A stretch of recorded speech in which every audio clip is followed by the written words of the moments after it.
আসসালামু আলাইকুম, welcome my channel. তো আমি এখানে 5 কেজি টমেটো সিদ্ধ করতে বসেছি। এর মধ্যে শুকনো মরিচ, গোলমরিচ, রসুনের পেস্ট, স্বাদ মতো লবণ অ্যাড করেছি। কেউ চাইলে আনাম রসুনটাও অ্যাড করতে পারেন। তো বর্তমান দরে 100 টাকা 5 কেজি টমেটো পাওয়া যাচ্ছে।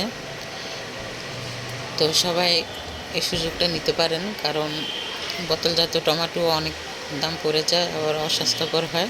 তো নিজে ঘরে তৈরি করবেন, স্বাস্থ্যকর হবে।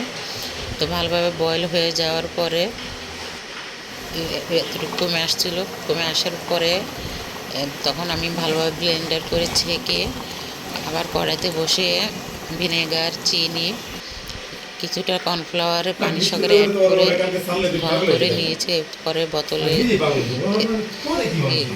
রেডি করে রাখলাম। তো এখানে প্রায় 3 কেজির মতো হয়েছে। তো সবাই তৈরি করার চেষ্টা করুন। সবাইকে অসংখ্য ধন্যবাদ।